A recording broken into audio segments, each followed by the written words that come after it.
समस्तजन कल्याणे निरतं करुणामयं नमामि चिन्मयं देवं सद्गुरुं ब्रह्मविद्वरम्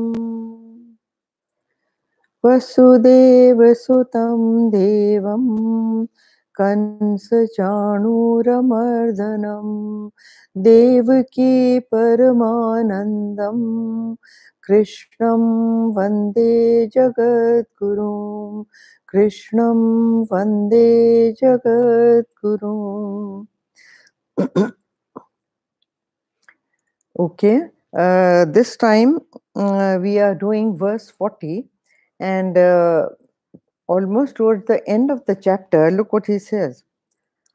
Agnyascha shraddadhanascha sanshayatma vinashyati nayam lokosti na paro na sukham sanshayatmanah. I will read the translation of this verse. It says, the ignorant, the faithless, the doubting self goes to destruction. There is neither this world nor the other, no happiness for the doubting. That means neither this world nor the next is Maya Milina Ram. इसको कहते हैं ना कि you are neither totally materialistic and in for it and enjoying materialism, nor are you spiritually elevated and progressing to perfection. So none of that, because you are doubting. Now here you see, doubting Thomases can never go forward in any field. Some of you may be knowing the story of Hamlet. Then the entire tragedy of that Shakespearean drama is doubt and indecision. Doubt and indecision. It is to be or not to be, that is the question, which he goes on saying. To be or not to be, that is the question. Similarly, many people are like this, that they keep on doubting everything. They have intellectual pretensions. And when the teacher is explaining something or saying something, they are more interested in proving the teacher wrong. Even if they can't prove the teacher wrong, they are more interested, they are in love with their own argument. And then they go on arguing without even trying to understand the point. And even if you understand or don't understand the point, there is one thing very clear. Unless you try and experience it a little bit, you will get nothing. Can you learn swimming by standing outside the water and arguing with every instruction the swimming coach gives? You can keep on understanding the theory of swimming. You can keep on understanding how to do what in water. But unless and until you enter the water, can you learn swimming? Think about it. You can never learn swimming. So this is that, the exhilarating lift of the water can be understood only by entering the water. Therefore, knowledge has to be gained. But see, a small baby, another example, I'll give a small baby. Unless he leaves the finger of his mother and walks on his own, he has to take a few steps on his own before he understands the joy of walking. So whether you feel, no, I can't do this. No, this is not going to help. But at least take the jump, take the leap, try it out for yourself. If even, believe me, if even this much of spiritual joy you have experienced, okay, this much of spiritual peace and quietude in your mind you have experienced, you will yourself go towards it. Anything that gives you happiness, don't you want it again? You do. And you want more and more of it. So this, which is the ultimate joy, which is the ultimate peace, which is the source of all joy, इनको सुख कंद कहते हैं. सुख मूल, sukh kand, it is called. Kand is a bulb that you plant in the earth, and mool is a root. So anything, if it does not have a root and a mool, can that plant sprout? It cannot sprout. So sukh cannot be got by anything that is impermanent. This knowledge of Brahmagyan is the ultimate in giving you permanent peace and joy.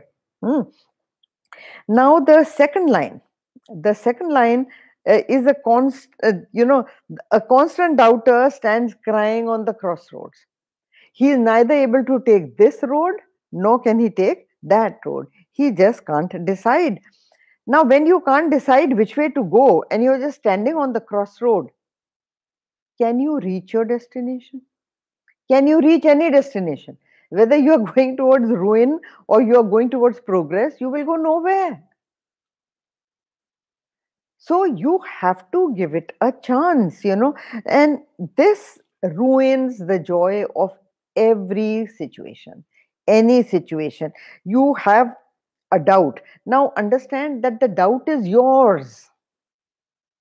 And since every knowledge that you gather goes through that doubt, it will ruin the experience.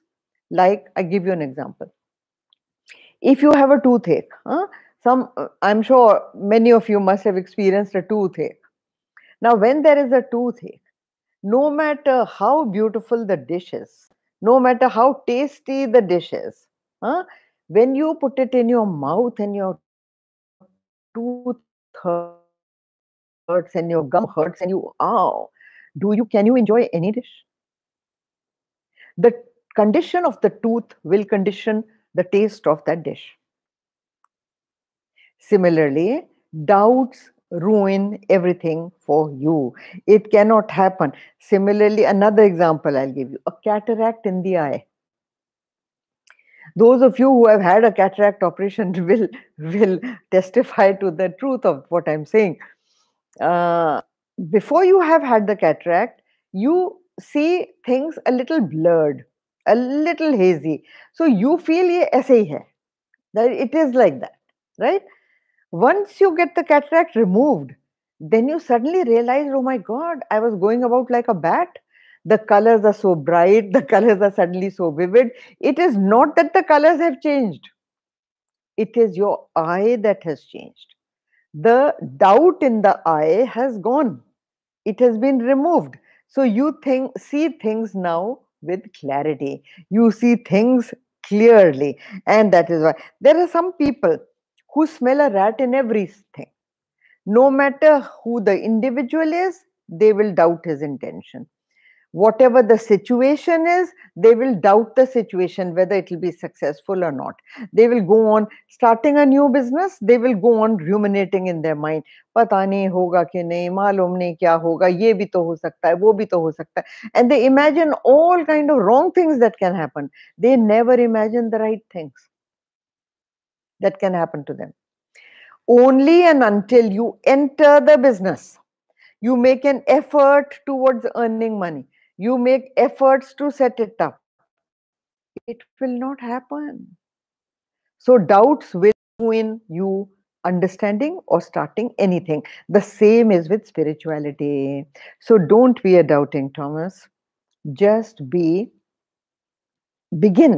somewhere. At least have faith in the rishis. Have faith, as I have told you in my last class, that you easily believe the gossip of a neighbor. You easily believe anybody who says anything. You easily believe the upstairs neighbor, the side neighbor who tells you, you stop eating this medicine, try this medicine, and you start doing it. What about a high thing like this? This will take you places.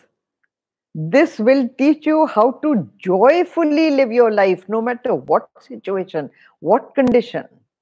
You will not hanker for things which will trouble you. This is the promise of the Lord in the Geeta. Come to the next verse, 41. It says, okay, just a minute. The next verse says, Yoga sanyasta karmanam jnana sanchinna sanshayam atmavantam na karmani nibadhnanti dhananjaya. Here he calls him Dhananjaya.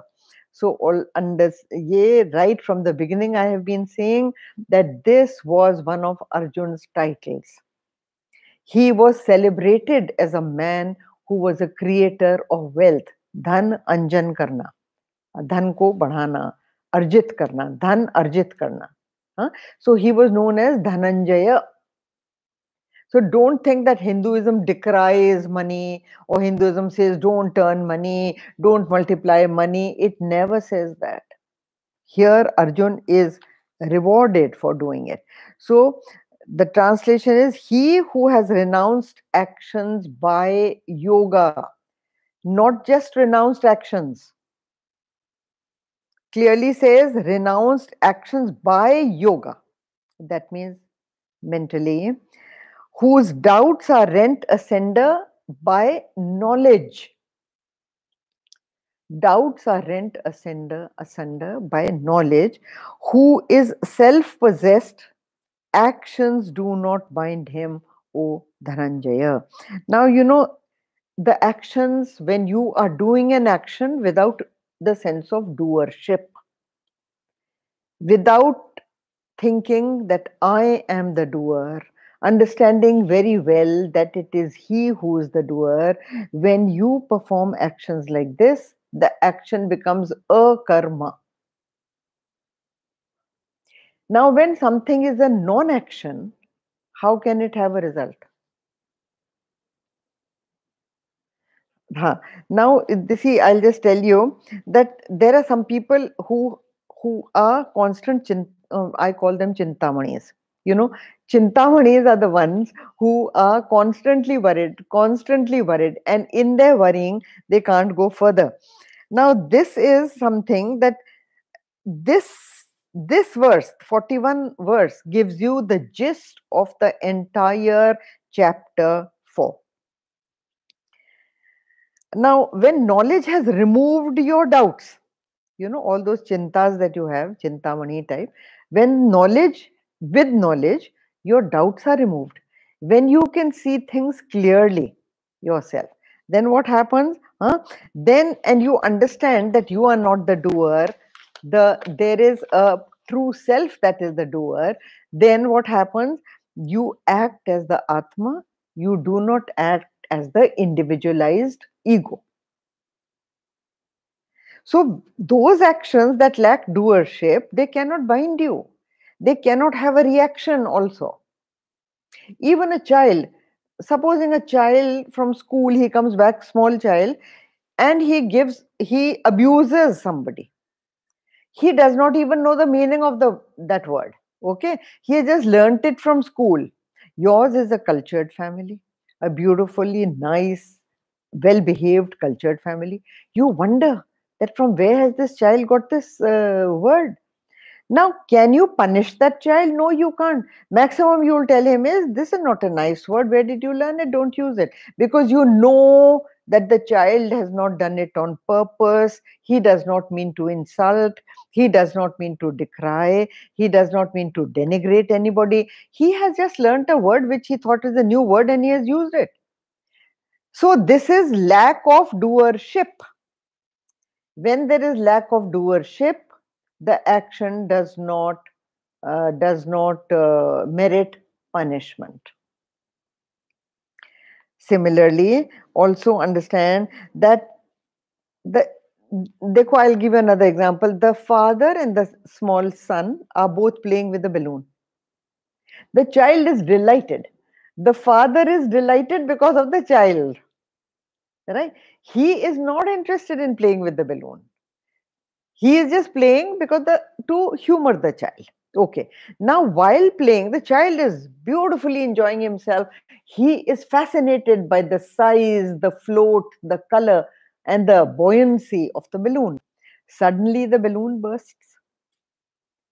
Suddenly, the balloon bursts. Now, who cries? Tell me.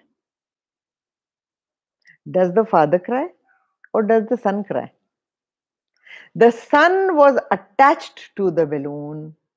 He knew that I am playing with this beautiful thing, and suddenly that beautiful thing is taken away from him. Whereas the father laughs. because he knew that he is not playing. He knew he is not enjoying the balloon. He knew that that balloon will burst also. That is a sense of mortality. He when it is all the time in your mind, the sense of mortality, you are not shocked at the death of somebody. You and I are shocked because we think everyone is permanent.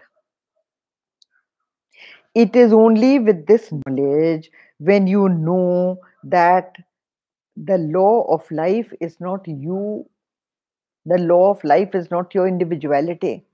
Nothing moves because of your individuality. Nothing in the world. Even your own mind changes. Believe me. You value and undervalue or devalue things. The same thing, isn't it? So, who is doing it? What is happening? You are not in control of yourself. What are you talking of controlling the world? So, when the balloon bursts, the father laughs and he thinks it to be a big sound and he claps his hands and laughs. The child starts crying. You see the difference? The child was thinking he is playing with the balloon and the balloon belongs to him and the beautiful colors and the size and the shape and all are his, and suddenly it is taken away from him. The father was not attached to the balloon. So when you act without attachment, there you are not sorry. When it is taken away from you, you are not sorry. So this is the only difference. Now, again, you see, the waker did not commit the murder in the dream. Careful. The waker is a different personality. He committed a murder in the dream while he was the dreamer. Once woken up, can the waker be punished for the dream murder? Tell me. The waker cannot be punished for the dream murder because it wasn't him. Similarly, a man who is fully with this knowledge, yoga sannyasta karmani, ye dekho, who has renounced actions by yoga. That means who is established in this knowledge of the self and understands that he is not the doer of any action.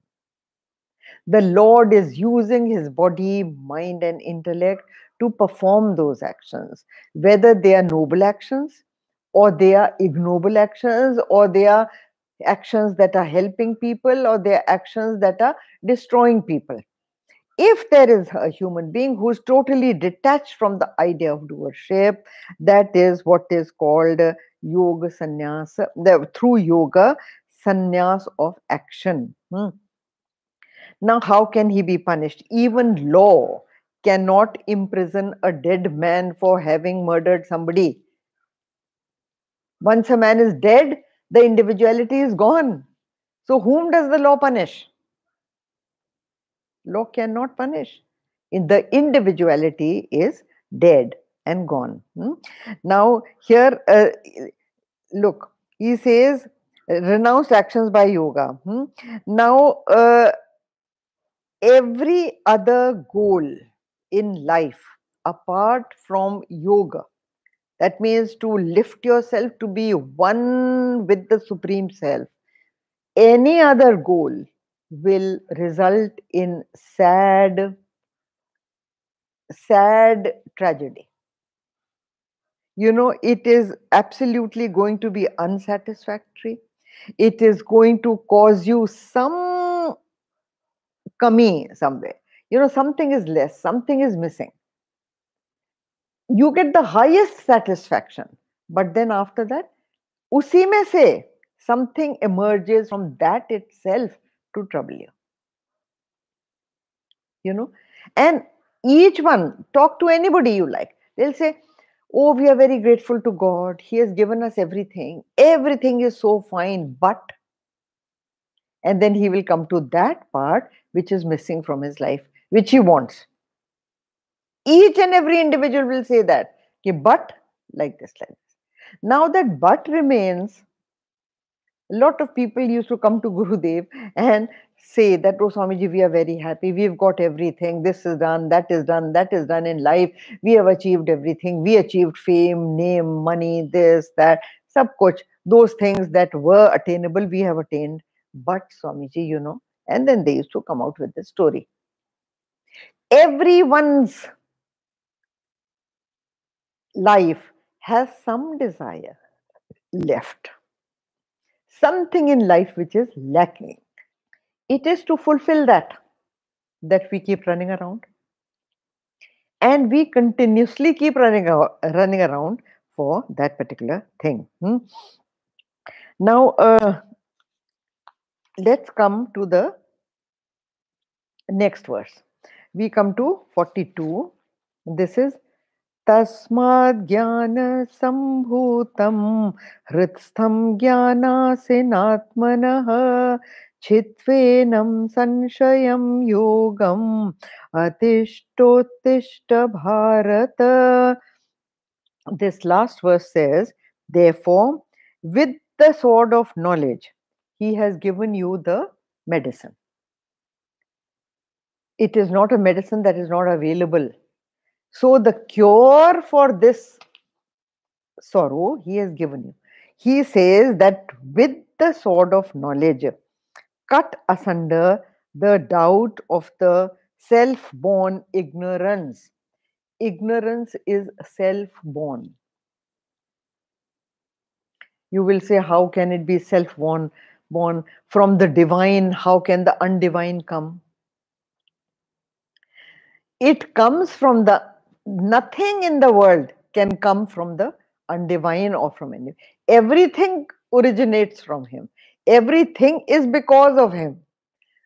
Even the cloud that covers the sun. Have you seen? The cloud covers the sun.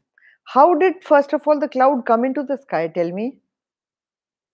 It is the rays and the heat of the sun that sucked up the water to form a cloud. The cloud did not come on its own. So it is by the power of the sun only that it comes up. Similarly, with our own wrong imagination, the imagination has got the power from that divine only. A dead man cannot imagine. So our own mind, negativities from our own mind spring to cover up the divine. That is what happens. So he says, how do you remove it? With the sword of knowledge, cut asunder the doubt of the self-born ignorance. What is the doubt? The doubt is that I am not the divine. I am this mind, body, and intellect. There is no such thing as the divine. You cannot see God. There is no God. People say, okay, if there is a God, you talk so much about God, show me God. There are many things you cannot show, but they are there. Can you show gravity? No. Can you show wind? No. Gravity and wind are both possible to understand with their effects. When a tree is swaying, when a branch is swaying, you show to your child there is breeze. If the child says, Mummy, show me the breeze, where is the breeze? You say, do you see the leaves moving? That is the breeze. So he says, no, Mummy, but those are leaves. So the mother says, the leaves cannot move on their own, child. So that which is moving the leaf is the breeze. Isn't it? Similarly, gravity. How do you show gravity? What is the test of gravity? Something other than gravity will prove to you that there is a gravity. This is called knowledge of inference. The finite cannot see, touch, feel the infinite. The instrument is faulty. It cannot. Only when in deep meditation, your mind and intellect has come to a still, divinity suddenly reflects like your face in still water. Even if there's a single ripple in the water, you cannot see your face. It will be distorted.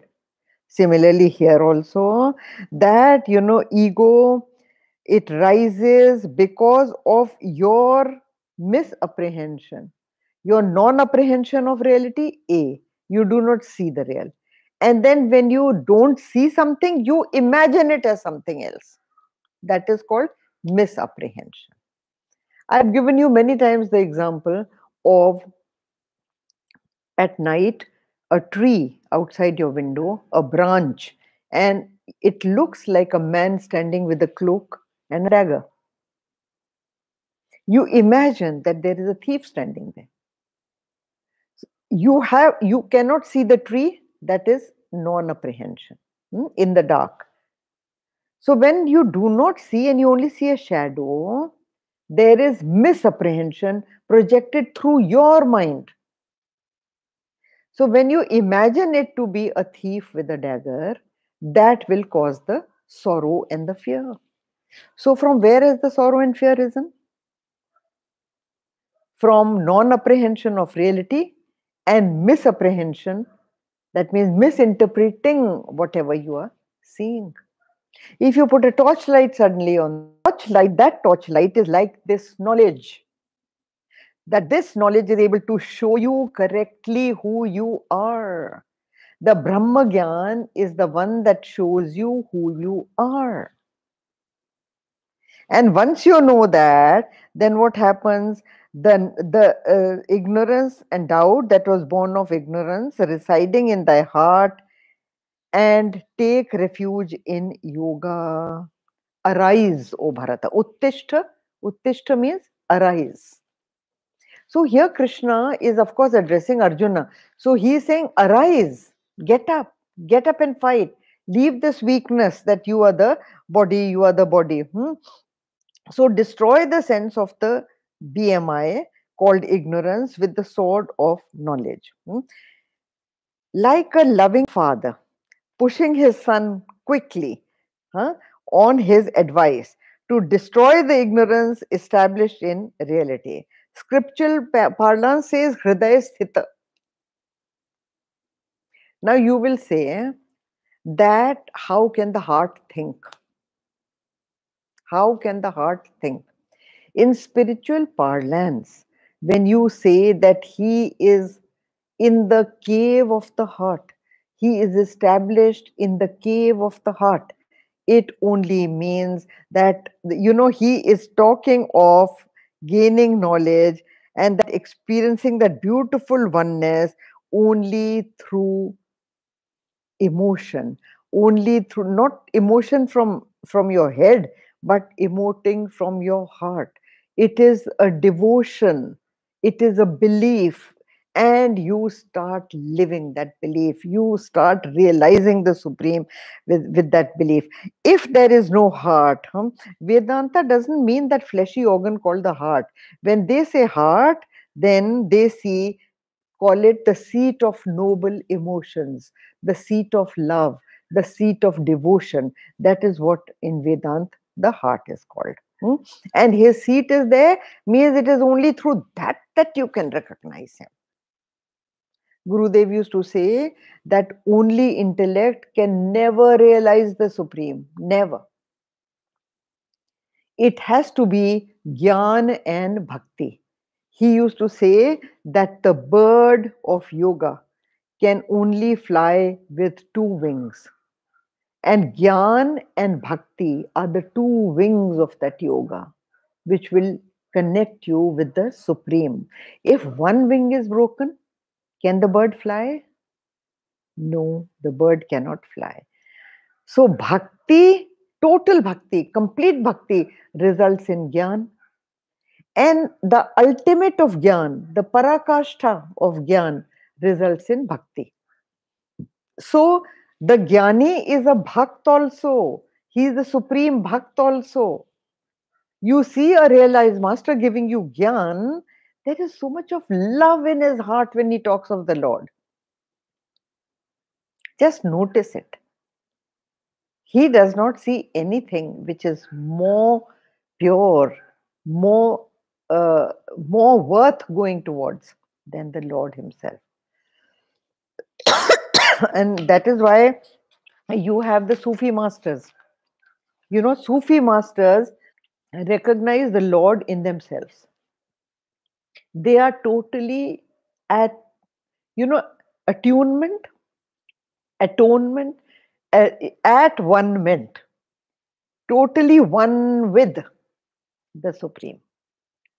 All their songs are love songs because they imagine the Lord to be the beloved and they are the lovers of the Supreme. So that is when bhakti is seated in the heart of the individual. And it is only with that he, we had a professor of English literature. He used to teach us Shakespearean paper. And when once he said in Hindi, which was just a no-no in our department at that time, I'm talking of a very senior professor called Professor Dev. He said in Hindi, Shakespeare को समझने के लिए दिल चाहिए. So when he said that, it is a truth of the matter.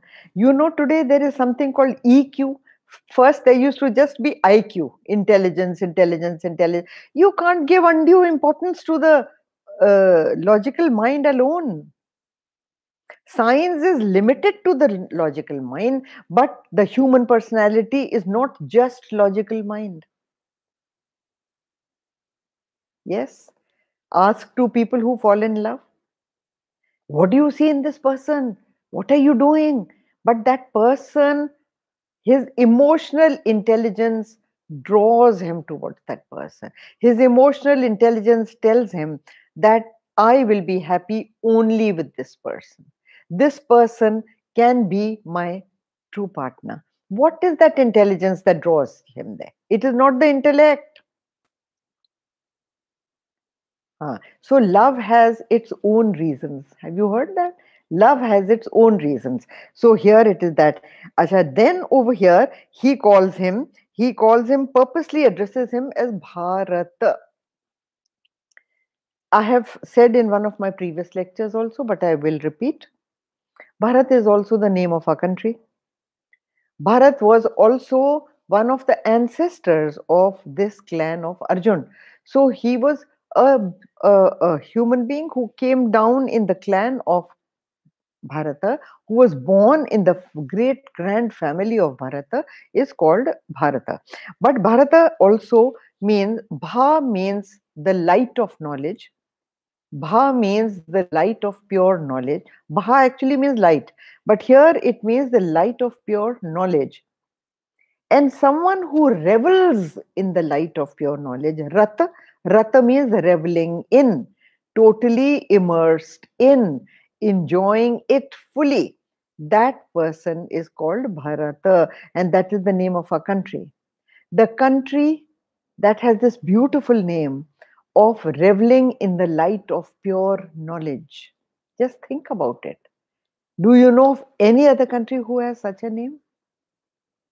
You don't have names which are just short forms of different states and together made into a nation or this or that or whatever. Look at this name, Bharata. So beautiful name. So immerse deeply, reveling in knowledge.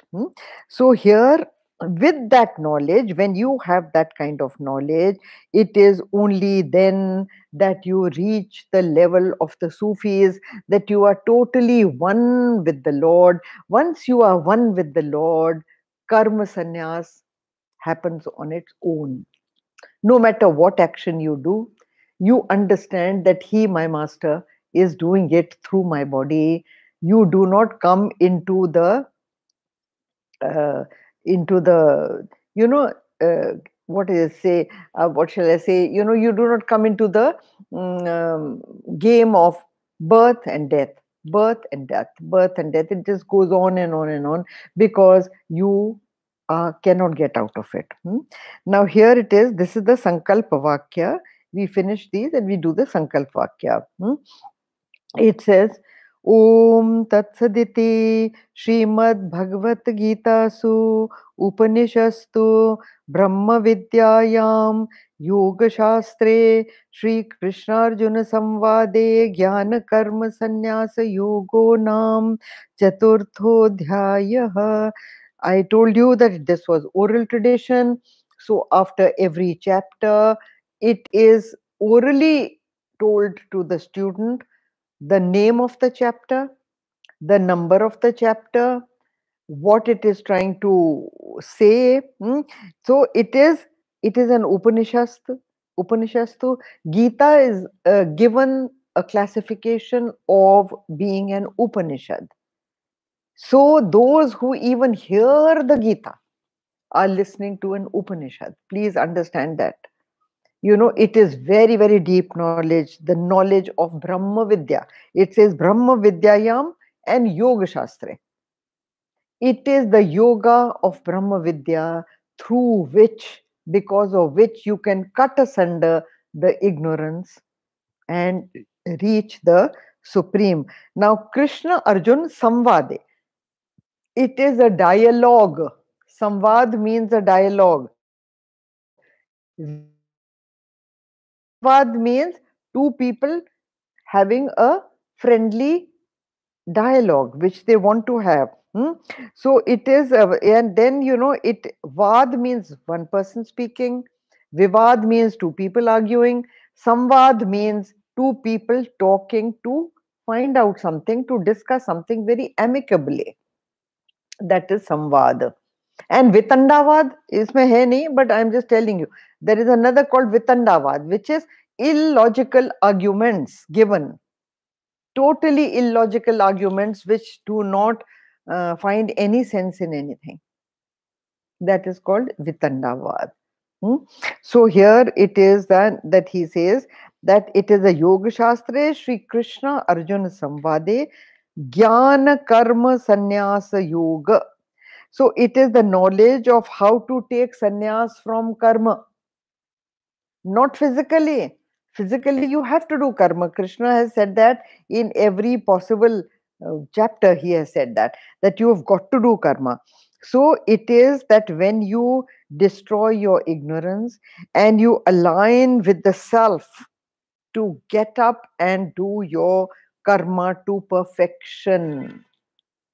That is the knowledge of karma sannyas. How to get out of the cause and effect of karma. Because you have to perform all kinds of actions in this world. But when you perform them, praying to the Lord that, oh Lord, through my body, use my body to perform the right action. I am not the doer. I'm on this equipment. Let it be used by you to perform. Then you are rid of the cause and effect of that karma. You get rid of the result because you are not the doer. You are very clear you are not the doer. So this is how it is in this chapter. In the next class, we will be taking up chapter 5, which is a run-up to chapter 6. Chapter 6 is on meditation. So those of you who are serious seekers, and meditation is the hot word these days, please attend those classes on chapter 5, because it will take you up to chapter 6 and make you learn chapter 6 very well, help you with your meditation. Om Purnamada Purnamidam Purnat Purnamudachyate Purnasya Purnamadaya Purnameva Vashishyate. Om Shanti Shanti Shanti. Hari Om. Shri Gurubhyo Namaha. Hari Om.